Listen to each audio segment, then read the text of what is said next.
Richie Diaz died at the age of 37.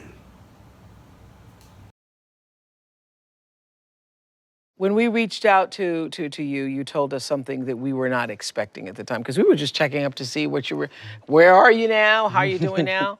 And you told my producers that you had a big secret, one that you've been keeping now for 12 years, and that you were ready to share that secret, actually, with the world, with me, on this show. So you're here now to do that. Are you ready? I'm ready. You're ready. What is the secret? I wanted to tell you this a long time ago, but I wasn't ready. You weren't ready. I'm ready now. That I'm HIV positive. And I have been for 12 years. And it's just a big deal, you know? Like, it's not something that people are talking about right now. Hi, Danny. Hi. Thanks for being here. Of course. So it was just a few days ago that you revealed that you have been HIV positive for the past 12 years. Why now are you sharing this secret? This is the kind of thing you've got to be really, really ready for. And I haven't been ready before this, you know. Telling your family that you've got HIV is hard enough. Telling your friends that you had a meth problem is hard enough. Telling the country and waiting for their response is something you have to get, it takes some time. If you were practicing safe sex, and in my mind, that means wearing condoms, how did you contract the virus? I was doing crystal meth, which completely ruins your immune system. I'd been doing it at that point very briefly, but it was, 3 weeks or so off and on of every now and then. What? How did this happen to you? Why do you I want to know, do you take responsibility for your actions? 100%. For your... Why do you, Daniel, end up on crystal meth? For being promiscuous, going into a lifestyle of having heightened sex because of the meth that you were using? 100%. Why? Is it just like you want to be adventurous, or you don't realize the dangers of it? I want to know what the message is, because you want to be the face of HIV, to give that a face. What was the purpose of you getting on crystal meth? A little bit of both. I think I had just come out of a 2-year relationship. And I discovered in that relationship that there was more I wanted to explore sexually. Crystal meth takes away your inhibitions.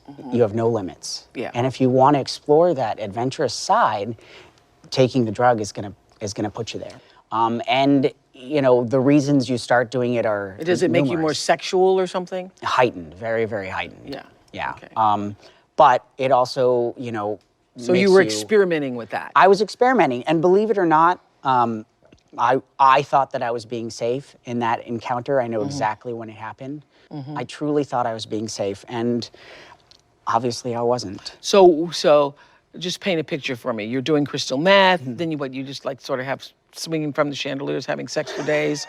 But what is the message that you have? What does that mean? Yeah, I don't want to be a hero, or I don't want to be the role model. I want to be the example. I want to be the example of what can happen if you get into drugs, if you're being promiscuous, if you're not taking care of yourself, if you're not being checked, if you're not living a healthy, responsible lifestyle. When I first came out, which was before everybody, I mean, Ellen and I came out the same year. Rosie came out 4 years after I did.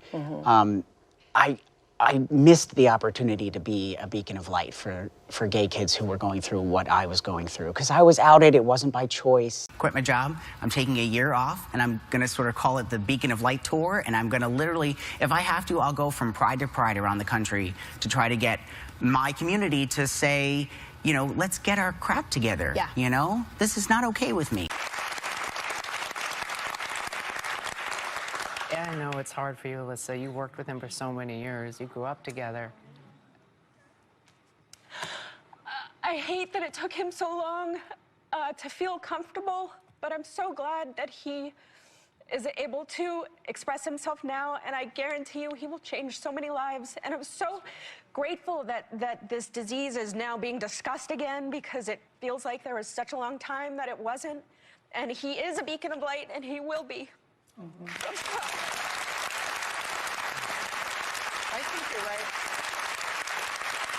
Also, you know, for him, because he was forced out. Yeah. That, you know, for someone who doesn't get to make that choice for themselves, it can be really, really difficult for them to come to terms. He was actually forced out because in the Enquirer, I had photos or some kind, they were blackmailing him essentially. Judith Light actually said to you, better to speak to the National Enquirer since they now have information. Yeah, and it was the best thing. Is they can't misquote you, she said. Yeah.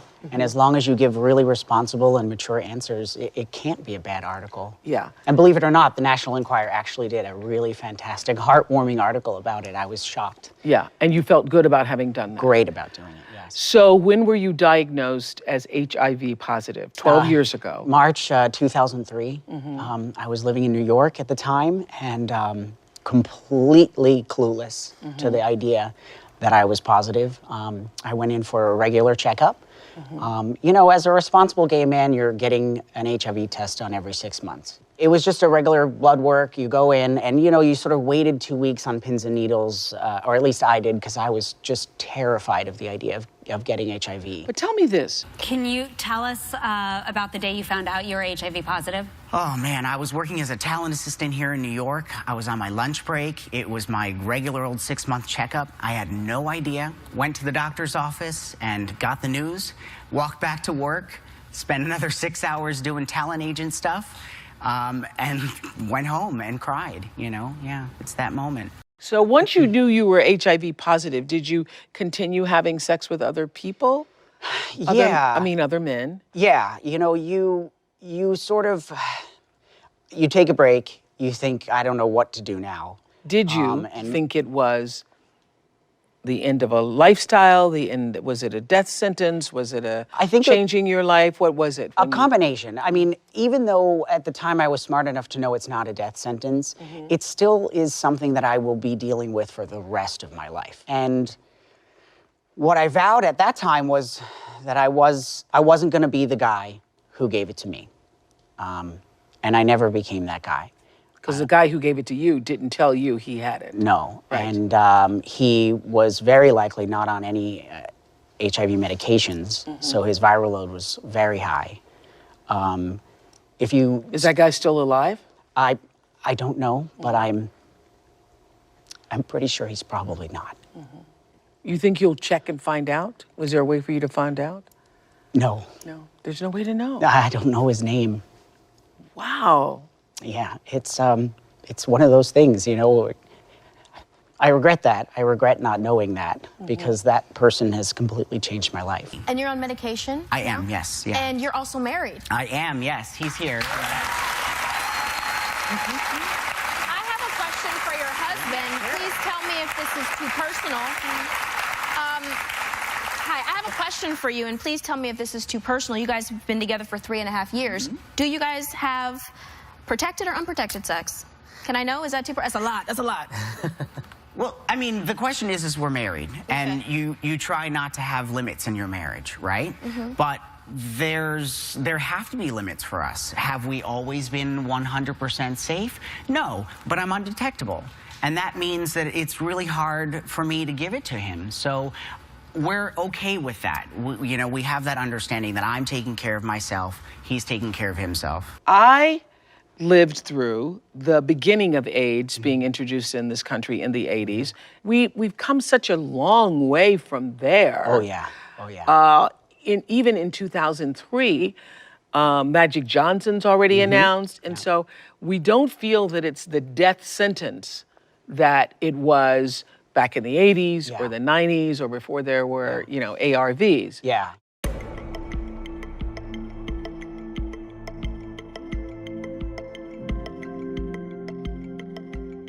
As a gay man, did you feel like, well, even if you get HIV, you'll still be okay? Yeah, it's a weird combination of feelings. There's this awful feeling of I'm never going to be able to have a good relationship. No one's ever going to want me. That was there and that was prevalent. That moment of, oh God, I'm now going to have that conversation every time I meet someone. And did Who's you? going to want to love me? Did you? Yeah. And my husband, at first date, we hadn't even kissed, and it was the first thing I told him.